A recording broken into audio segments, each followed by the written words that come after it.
Alright, welcome back to my YouTube channel. I'm Mandis Vlog.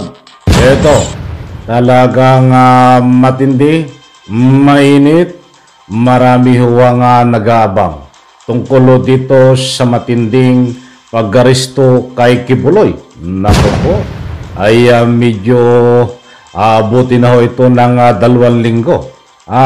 Naika nga po ay ang taong bayan, mga mahal nating taga-subaybay, kung ano nga po ang naging resulta nitong pagsilbi ng warrant of arrest diyan sa Davao ng Sergeant at Arms na kasalukuyan po ngayon ay nandiyan sa Davao. But bueno mga kaibigan, ay ito muna ang ating padaanan.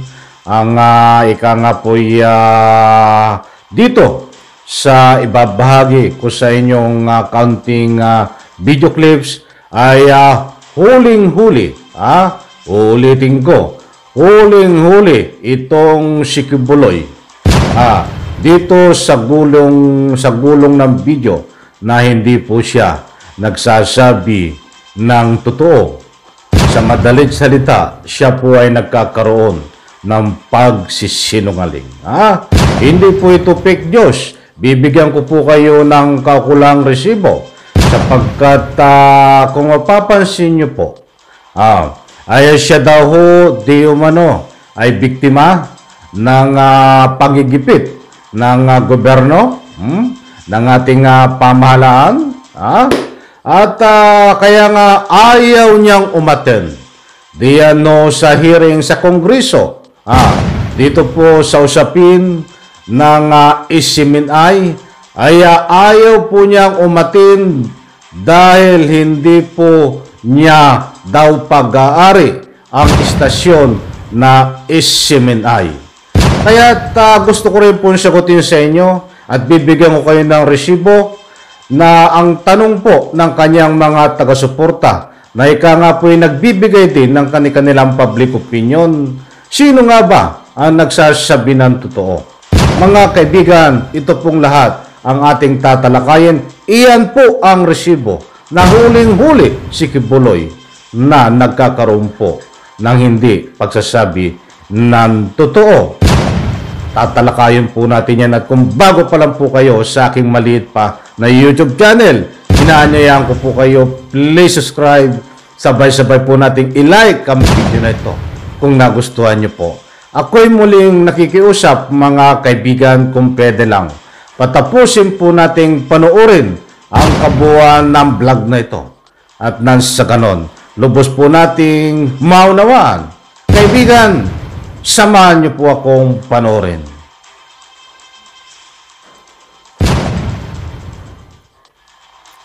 Sabi mo, programa niya yun. Estasyon ko yun. Talaga sasagutin kita, public din.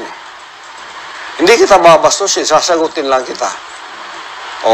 Sinabi mo dito, opinion niya yun. Ako, opinion ko rin yun. Di ba? Programa niya, sabi mo, dapat opinion niya po yun. Programa niya yun. Istasyon ko yan. Amen. Nagpo-programa lang siya sa istasyon ko. Kailangan igalang niya unang-una ako at ang opinion ko.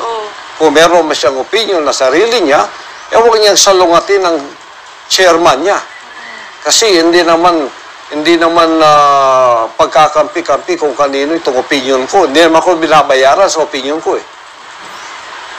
Pag may opinion ako, hindi ako binabayaran sa opinion ko. Ang opinion ko is always for nation building. It is always for the interest of the nation. Opinion niya yun, sabi mo. Ako pala, wala akong opinion. Sabi mo, programa niya yun. Estasyon ko yun.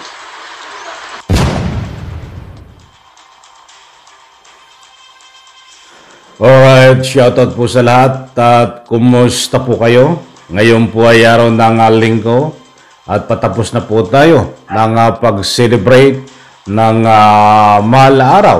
Pagpalain po tayo lahat. Enjoy pa at ingat. Ang lahat po na nasa bakasyon pa. Ito, disclaimer lang po at kaunting paunawa. ang napanood yung ilang minuto na video clips na yan ay hindi po bago. Yan po ay ilang buwan na nakakaraan at kahit po luma ay pinakita ko sa inyo at nang sa ganon magkaroon po tayo ng resibo. Dito ho sa ating counting pagtatalakay ng ating bigyan po ng highlight diyan ay itong sinasabi ni Kibuloy na programa mo yan, programa ko ito. Ibig sabihin, may programa ka at ako naman ay may istasyon. Maliwanag po diyan sa gulong ng video na istasyon ho pagmamayari ni Kibuloy itong Isiminay na pinasara po ngayon mga kaibigan. Bakit po natin mahalagang importante na malaman ito? Itong salita ni Kibuloy on the record na inamin niya na pag-aari niya ang Isiminay. Sapagkat gusto ko lang pong linawin. Dahil ayaw ko pong magtalakay nang ika nga po'y dito sa aking maliit na YouTube channel na wala po tayong batayan at wala po tayong pinaglalaban. That's why, kaya yan po ang gusto kong ipunto. Pinakita ko po sa inyo yan na maliwanag ho, na gusto ko pong salungatin, gusto ko pong bigyan ng kaunting ika nga po'y na ibahagi sa inyo kung sino ang nagsasabi ng totoo. Dahil hindi naman po lingid sa inyong kalaman, ilang beses yung pinatawag itong si Kibuloy, diyan po sa Kongreso. Usaping Kongreso po ito at hindi po ito usaping Senado. At bago tayo magpatuloy, 2 warrant of arrest ang lumabas dito kay Kibuloy. Ang isa ho ay dito sa Kongreso. Ang isa ho ay diyan ho sa Senado. So ang tinatalakay po natin ngayon ay usapin po dito po sa Kongreso tungkol naman dito sa Isiminay na kanyang pag-aari. Ba't tinatanggi niya?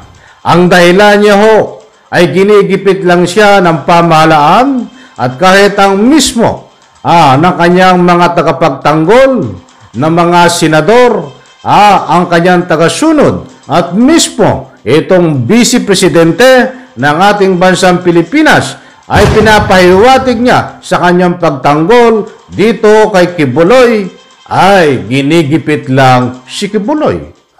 Nasaan ang panggigipit doon? Sino ang nagsasabi ng totoo? Dahil maliwanag ko diyan sa video na yan na pinanood ko po sa inyo ay inabi niya na pag-aari niya ang Isiminay. Mga kaibigan, siya ang chairman. But ang depensa niya, sa ika nga po'y pag-iimbestiga ng Kongreso. Bakit siya a-attend ng hearing diyan sa Kongreso? Ay hindi nga siya ang nagmamayari ng Isiminay. Nagpadala siya ng abogado at ang argumento din ng kanyang abogado ay hindi pagmamayari ni Kibuloy ang Isiminay.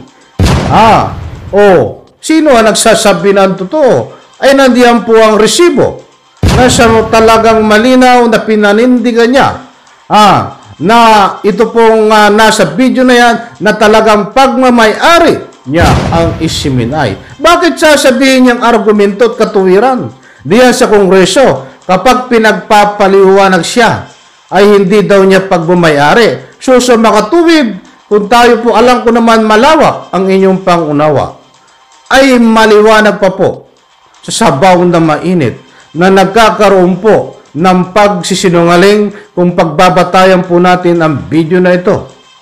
Itong si Kibuloy, hindi po siya nagsasabi ng totoo at ang kanyang mga rason na pagsabi niya na hindi niya pagmamayari ang Isiminay, yan po ay isang palusot.com.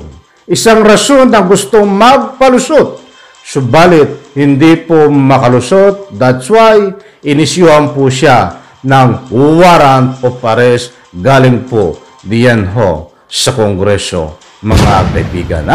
So maliwanag ho.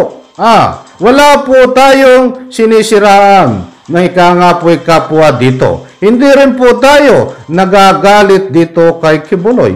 Ang gusto lang po nating ipunto ay masagot po at lumabas sa buong katotohanan. That's why gusto ko pong, kaya't yan po ang layunin ko. Ibinahagi ko po sa inyo ang video na yan na nagsasabi ho na nga po talagang siyang may-ari at pinaglalaban niya.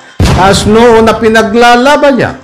But, ang gusto ko rin ipunto, umuli kong uulitin, bakit sasabihin niya na hindi pagmamay-ari niya ang isiminay?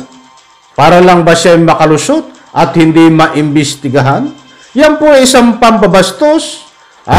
Sa nga po kung ano man, mayroong rule of law dito sa ating bansang Pilipinas. Isang pambabastos yan kung ano mang mayroong rule of law diyan po sa Kongreso.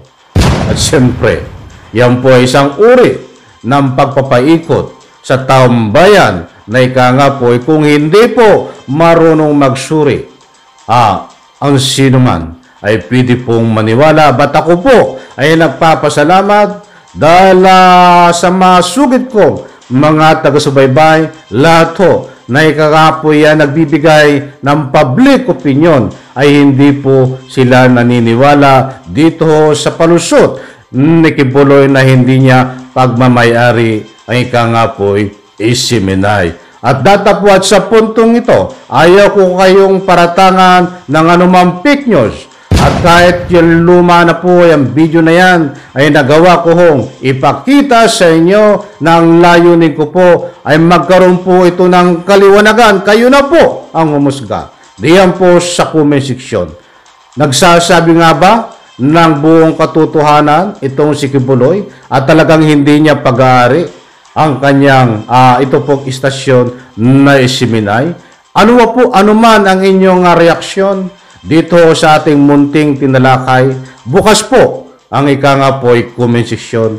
Pwede po kayong mag-iwan ng anuman public opinion diyan na naayon po dito sa bulong ng video bilang pagsuporta nyo kung ano man ang ating pinaglalaban. Ako po ay muling nakikiusap bago tayo magtapos at kung pwede lang ho ay palambing din sa inyo sa lahat po na nakasubscribe na dito sa aking maliit na YouTube channel.